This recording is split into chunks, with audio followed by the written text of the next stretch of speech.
तो स्टूडेंट, स्वागत है आप सभी का हमारे इस YouTube channel star study centre में।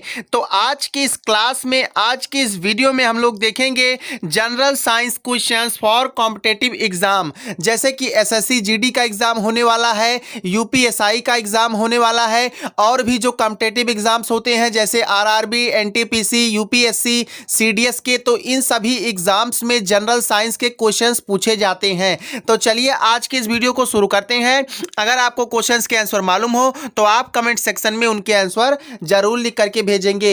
पहला प्रश्न है, निम्न में से एक सत्य कथन का चयन कीजिए, यानी एक ट्रू स्टेटमेंट का चयन आपको करना है। ऑप्शन ए है ई बराबर mc स्क्वायर प्रसिद्ध वैज्ञानिक हक्सले ने दिया। ऑप्शन बी है F इक्वल टू यम एक व्यंजक है। ऑप्शन सी है हेनरी बेक्वेरल ने हृदय की खोज की। और ऑप्शन डी है कैथोड किरणें सरल रेखा में चलती हैं। तो एक एक करके ऑप्शन देखेंगे। देखिए, जो ये ई बराबर mc है स्क्वायर है, इसको प्रसिद्ध वैज्ञानिक अल्बर्ट आइंस्टीन ने दिया था, ना कि हक्सले ने दिया था। तो ये स्टेटमेंट आपका रॉन्ग है, जबकि चयन करना है सत्य कथन का। ऑप्शन बी देखिए, यह बराबर यम एक व्यंजक है, जबकि ये व्यंजक नहीं है, ये एक समीकरण है। ठीक है, इसलिए यह ऑप्शन भी आपका इनकरेक्ट है। ऑप्शन सी देखिए, हेनरी बेक्वेरल ने हृदय की खोज की थी, तो ये बिल्कुल गलत बात है। हेनरी बेक्वेरल ने रेडियो एक्टिविटी की खोज की थी। तो ये तीनों ऊपर के ऑप्शन आपके इनकरेक्ट है। तो ऑप्शन नंबर जो डी आप सभी का है, कैथोड किरणें सरल रेखा में चलती हैं, यही आपका राइट है। तो इस क्वेश्चन का जो राइट आंसर होगा ऑप्शन नंबर डी, निम्न में से एक सत्य कथन का चयन कीजिए। तो सत्य कथन है कैथोड किरणें सरल रेखा में चलती हैं। कैथोड किरणें सरल रेखा में चलती हैं। फ्रेंड्स, मैं आपको ये बताना चाहता हूं कि अभी हम जनरल साइंस के क्वेश्चंस अपलोड कर रहे हैं। 1 अक्टूबर से हम यूपी पॉलिटेक्निक 2020-22 का करेंगे। ठीक है, तो जिस तरीके से 2021 में प्रश्न आए, परंपरागत प्रश्न जो होते हैं उनसे अब प्रश्न नहीं आते हैं, थ्योरी से क्वेश्चंस आते हैं। क्वेश्चंस हम अपने से बना करके प्रैक्टिस करवाएंगे, प्रैक्टिस सेट होगा, उस प्रैक्टिस सेट को आप सभी को दिया जाएगा। आप संपर्क करेंगे नीचे दिए गए लिंक पर। ठीक है, और अब की बार फुल तैयारी कराई जाएगी हमारे चैनल से। पिछली बार हम तैयारी, पिछली बार क्या इस बार समझ लीजिए, हम तैयारी पूरी करा नहीं पाए थे, और फिर भी कई सारे क्वेश्चंस हमारे पढ़ाए हुए आए हुए थे। और ट्रेडिशनल क्वेश्चन है, आप किसी भी चैनल से देख सकते हैं, नहीं आते हैं। अब क्वेश्चन थोड़ा सा चेंज करके आते हैं, बट हाँ, हमने जो इंपॉर्टेंट चैप्टर्स बताया हुआ था एंडिंग में, तो उन्हीं सारे चैप्टर से क्वेश्चन थे। हमने पेपर सेट को मिलाया हुआ है, आंसर की हमने देखा है। तो चलिए, जो दूसरा प्रश्न है आप सभी के स्क्रीन पर दिखाई दे रहा है, सौर मंडल का हृदय है। सौर मंडल का हृदय यानी सोलार सिस्टम का हार्ट कौन सा है? तारे, सितारे, चांद या सूर्य? तो सौर मंडल का जो हृदय है, option number D is the correct answer. सूर्य सौर मंडल का हृदय है। आते हैं नेक्स्ट क्वेश्चन पर। अगला प्रश्न आप सभी के स्क्रीन पर सभी लोग देखिएगा भाई। अगला प्रश्न है, ऑडियोमीटर का उपयोग होता है। प्रश्न नंबर 3 है, ऑडियोमीटर का उपयोग होता है ध्वनि की तीव्रता मापने में, सैलाब को रोकने में, ईयरफोन बनाने में, या कोण मापने में। तो ऑडियोमीटर का बेसिकली जो उपयोग होता है वो ध्वनि की तीव्रता मापने में। Option number A is the correct answer. आते हैं नेक्स्ट क्वेश्चन पर। प्रश्न संख्या 4 है, दाब का एसआई मात्रक है। दाब का एसआई मात्रक है। 4 ऑप्शन है। पहला ऑप्शन है न्यूटन, दूसरा ऑप्शन है डेसिबल, सी ऑप्शन है पास्कल, और डी ऑप्शन है जूल। तो देखिएगा, दाब का जो एसआई मात्रक होता है वो पास्कल होता है। Option number C is the correct answer. अभी इससे रिलेटेड आगे आपको और एक क्वेश्चन मिलेगा, तो वीडियो में एंड तक बने रहिएगा।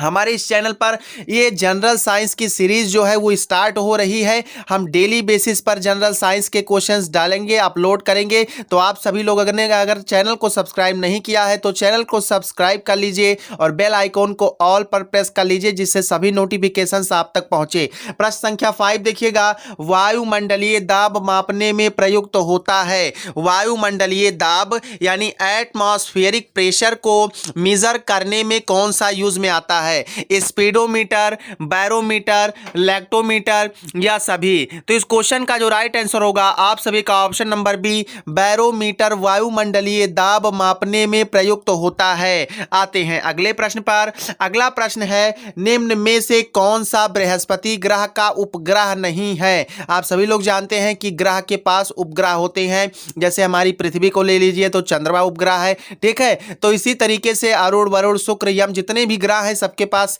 खुद के उपग्रह होते हैं, ठीक है। तो इसमें पूछा है निम्न में से कौन सा बृहस्पति ग्रह, ठीक है, बृहस्पति ग्रह का उपग्रह है? पहला ऑप्शन है ए चंद्रमा, दूसरा ऑप्शन है बी फोबोस, सी ऑप्शन है डोमोस तथा डी ऑप्शन है कैलिस्टो। तो निम्नलिखित में से कौन सा, तो कौन सा क्या है बृहस्पति ग्रह का उपग्रह जो है वो आप सभी का ऑप्शन नंबर डी कैलिस्टो है। Option number D is the correct answer. सारे क्वेश्चन इंपॉर्टेंट है, परीक्षा में आ सकते हैं। प्रश्न संख्या 7 है, ये जनरल साइंस के क्वेश्चन है। चुंबकीय प्रेरण का एसआई मात्रक है, चुंबकीय प्रेरण का एसआई मात्रक है मैग्नेटिक इंडक्शन का। Option number A is the correct answer, Gauss है। आते हैं अगले प्रश्न पर। अगला प्रश्न आप सभी के स्क्रीन पर है। देखिए हमने कहा था कि आएगा प्रश्न, तो लैक्टोमीटर प्रयुक्त होता है, मीटर से संबंधित क्वेश्चन आ गया फिर से। लैक्टोमीटर प्रयुक्त होता है दही की गुणवत्ता में या दूध की शुद्धता मापने में, या ए व बी दोनों, या फिर कोई नहीं? तो इस क्वेश्चन का जो राइट आंसर होगा आप सभी का option number B is the correct answer. Lactometer से दूध की शुद्धता, मिल्क की प्योरिटी मापी जाती है।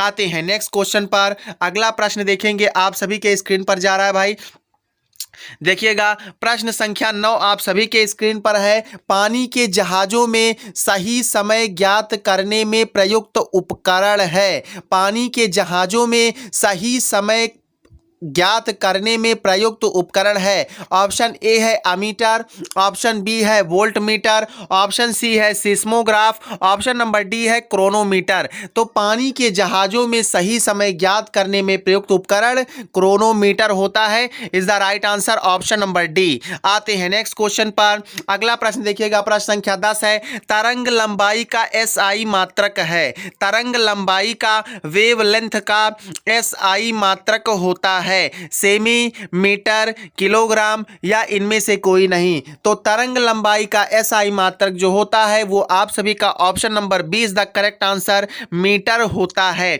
अगला प्रश्न देखेंगे, गति विषयक नियम के खोज करता है, गति विषयक नियम के खोज करता है मैक्सवेल, कूलाम, न्यूटन या सभी? तो इस क्वेश्चन का जो राइट आंसर होगा, गति विषयक नियमों को न्यूटन ने खोजा था, option number C is the correct answer. अगला प्रश्न देखते हैं, दाब का नियम दिया था, दाब का नियम दिया था। तो ऑप्शन नंबर आप सभी के सामने 4 ऑप्शन दिए गए हैं। ऑप्शन ए है पास्कल ने, बी है गेटवे ने, सी है डोनाल्ड ने, डी है ग्रिफिथ ने। तो दाब के नियम को भैया पास्कल साहब ने दिया और इसी के कारण इन्हीं के नाम पर, पास्कल जी के नाम पर एसआई मात्रक जो हुआ वो दाब का, प्रेशर का पास्कल हुआ।